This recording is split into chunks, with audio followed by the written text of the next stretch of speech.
Did you know that 55% of readers decide whether they'll keep reading within the first few pages of a book?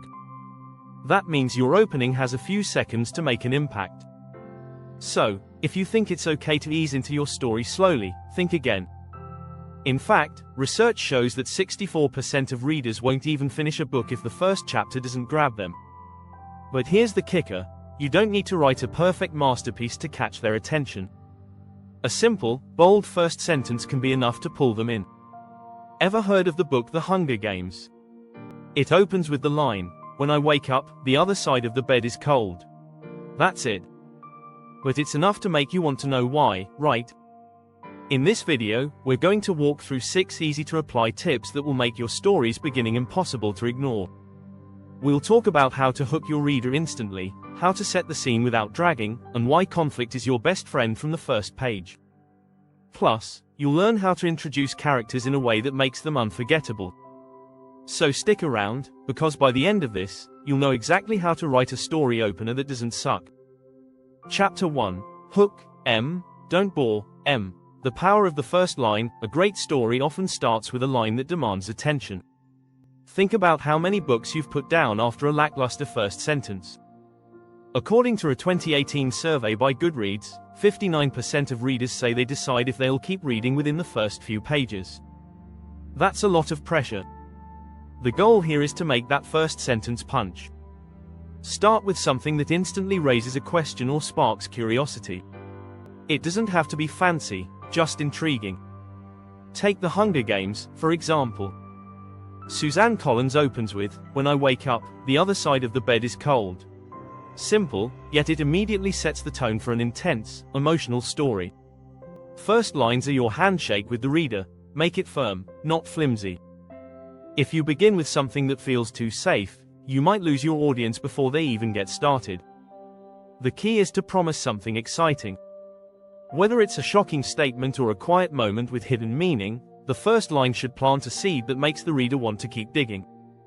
Chapter 2. The Icebreaker. Setting the scene with style. Once you've grabbed the reader's attention, you need to ease them into the world you've created. But don't dump an avalanche of information. Remember, you don't need to explain everything at once. Look at how J.K. Rowling starts Harry Potter and the Sorcerer's Stone. She doesn't give you a long description of the wizarding world right away. Instead, she uses subtle hints, like the odd behavior of the Dursleys and the mysterious letters Harry receives. This approach builds curiosity and sets up intrigue without overwhelming the reader. A good scene setter drops enough details to show where and when the story is happening but leaves space for the reader's imagination. Keep your descriptions vivid but brief. Research shows that short, punchy sentences help maintain momentum. In fact, studies have shown that our attention span has decreased by 12 seconds in the last decade, so keep things moving. Chapter 3. Start with conflict, not just calm. Why tension matters. Conflict is what drives a story forward.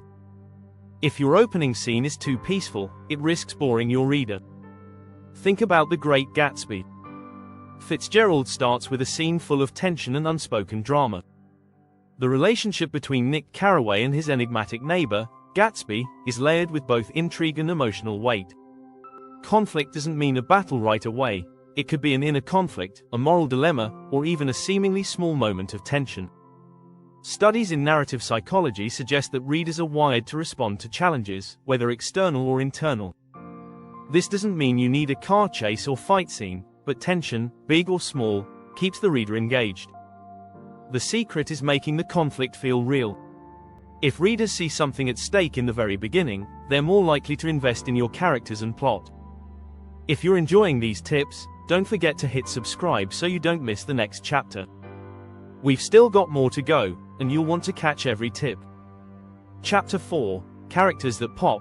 Why the protagonist shouldn't be perfect. Your character is the heart of the story, and readers want to care about them. But don't make them too perfect. People connect with flaws, vulnerability, and growth. Take Sherlock Holmes. His genius is unquestionable, but he's also distant, arrogant, and often socially awkward. This blend of brilliance and imperfection makes him more relatable, even if we don't have his exact skills. In fact, research from psychology suggests that readers are more likely to connect with characters who display vulnerability or imperfection. Perfection is a turn-off because it makes the character seem unrelatable. Make your protagonist struggle. Introduce their flaws right away, whether it's self-doubt, a sense of insecurity, or an unhealthy obsession. Readers want to root for someone who has room to grow, and that growth should start immediately. Chapter 5. Don't overload, but don't underwhelm. The art of information dumping. You know the feeling when a story opens with an entire backstory of the world, characters, and history. It's overwhelming and often leaves readers feeling disconnected. This is called info dumping, and it's something to avoid at all costs. Instead, feed information gradually.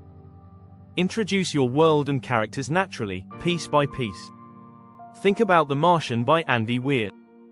Instead of giving us a detailed explanation of the setting, Mark Watney's thoughts and actions show us the world he's in. His problem-solving process and everyday struggles reveal the specifics of the story without bogging it down with unnecessary details. Research shows that readers are more engaged when information is delivered through action or dialogue rather than exposition. Your goal is to keep the pace moving while making sure readers understand enough to stay invested. Chapter 6. End with a punch. Crafting a killer cliffhanger. The beginning is your invitation to the story, but it's also your chance to leave readers on the edge of their seat. Ending the first chapter or scene with a cliffhanger is a powerful technique. It's a way to keep your audience craving more. Look at how The Girl on the Train by Paula Hawkins grabs readers from the start.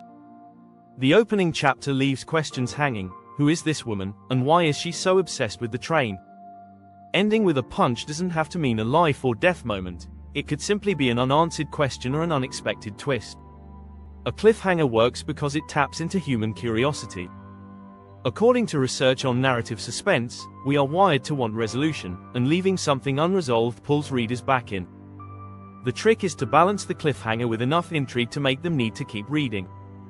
If you've found these tips helpful, don't forget to hit subscribe. Keep crafting those perfect openings, and I'll see you in the next video.